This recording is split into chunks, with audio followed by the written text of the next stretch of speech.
What's going on, everybody? Lone Wolf 2864 here, and in this video I'm going to be going over and reviewing the DAO 12 semi-auto shotgun that was just released with the Second Assault DLC for PS4 and PC.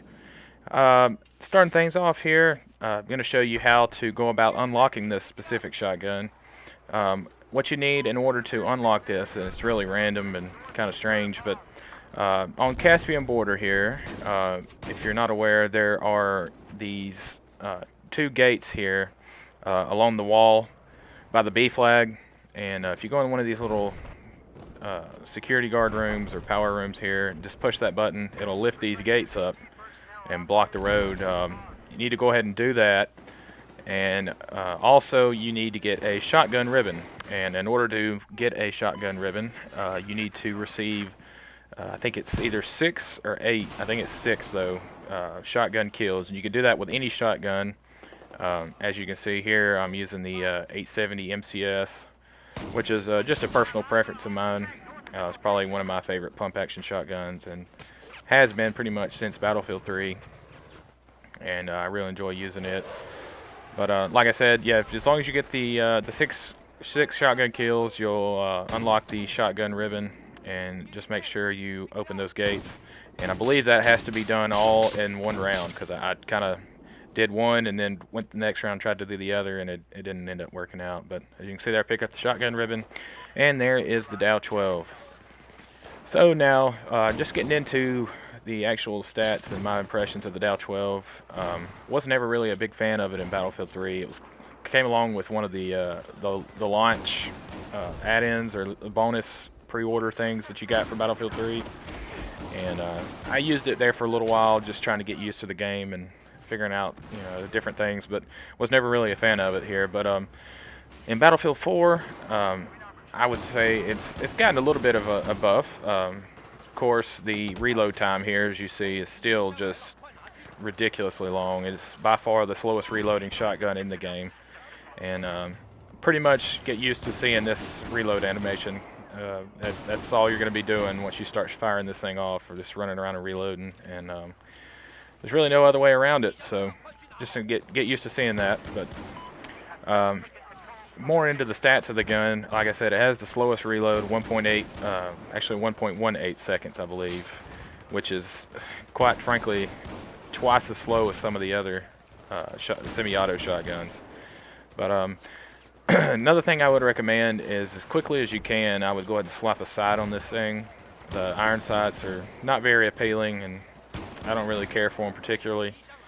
But another reason you'd want to do that is the hip fire is really unpredictable. But it's that way with most, if not all, the shotguns in this game. So I'd highly recommend slapping a red dot, or like the holographic sight, or whatever you can get as quickly as possible. That way you can kind of aim down sights better.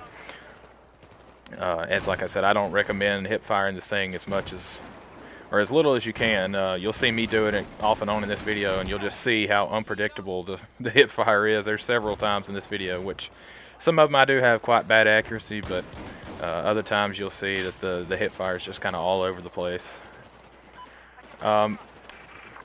More into the stats though, it holds 12 rounds, which is fairly decent. Not quite the most. I believe the UTS 15 holds more, which makes sense, as it has the where you can chamber on both sides of the shotgun. And in real life, in that shotgun, you can put in 2 different types of ammo, one on each side, which is kind of cool, and just alternate back and forth. But so the DAO 12, of course, holds 12 rounds. And the fire rate on this weapon is 220 rounds per minute, with 450 meters per second travel time, or bullet velocity. But what makes this shotgun really good, as the clips you're looking at here, I was still using buckshot with it, as I hadn't unlocked anything else. But where you start to get a real advantage, or where this thing starts to shine, is when you unlock the flechette rounds. An interesting stat that DICE decided to give this shotgun is the amount of pellets or darts that the flechette rounds do are different than the amount of pellets that come out of the buckshot and most all other types of ammo. And I know most shotguns, if not all the other shotguns in the game, the amount of darts or pellets between each type of ammo is the same. For example, like the DAO 12, when you're using buckshot, each round shoots off 9 pellets. But when you switch on over to flechette, that number jumps up to 12 darts. So just there's more darts coming out each round, which therefore raises the amount of damage, total damage that you can do per shot. And on top of that, the flechette rounds, of course, do more damage over range as compared to the buckshot. So essentially what you're having here is more damage per shot with flechette as compared to buckshot. So that is a real big advantage, and the clips you're looking at here are with the flechette rounds. And I must say, man, this thing is really good with flechette rounds. It is so much fun to use. And there's some clips you'll see here in a minute that are just ridiculous, the amount of the range that I get kills here. And one of them in particular is a headshot, and I mean, he's downtown. I mean, it surprised me quite a bit when I got the kill. So definitely, I would say if you're going to use this shotgun, as soon as you can, switch over to flechette, and you will not regret it. Another interesting stat when you're using flechette, the damage per dart or per shot matches the 870s, and the reason that is such a big stat is, of course, this is a semi-auto. You got 220 rounds per minute. So you're dishing out the same amount of damage as an 870 with darts, but yet you're able to fire off at 220 rounds per minute. So it's a heck of a shotgun, I'll say that. Another thing that I just recently learned that I was not aware of when it comes to shotguns is that, of course, we all know, and this is, God, I would say this is probably hands down my biggest complaint about this game when it comes to shotguns, is the body armor that comes along as the first field upgrade in the defensive perk list. What that does, if you're not aware, it basically increases the amount of damage that you can take to the chest. So essentially, when it comes to shotguns, the one shot kill potential is really difficult, if not pretty much negated from the game. And the fact that perk list is the default perk list that you get when you first start playing, and the defensive armor is the first unlock in that field upgrade, it just means that pretty much everybody has defensive armor on. So being a shotgun lover like me, that pretty much keeps me from using shotguns about 90% of the time. But one thing I just found out or learned is that flechette rounds go through body armor, or the fact that body armor really has no effect on flechette rounds. So I'm going to start trying that out on some other shotguns, and just so far from my experience using the DAO with flechette, I can totally tell a big difference. And I must say it's very satisfying now getting shotgun kills, not having to worry about some noob running around with a body armor on and getting cheated out of a kill. So that coming up here just a second is going to be this shot right here. Look how far down the road this guy is, and there's a headshot. I mean, I was totally blown away when I got that kill. So you can see there just the damage at range potential that you have with this gun and flechette rounds. And here's a look at some more objective-based gameplay, playing some Rush on Operation Metro. And maps like this, we got the tight corridors and real linear. Shotguns can come in real handy, and I think this map plays to the gun's strengths a lot more than some of the more open maps. As you can see here, I'm using a laser sight, and I believe this was filmed still using buckshot.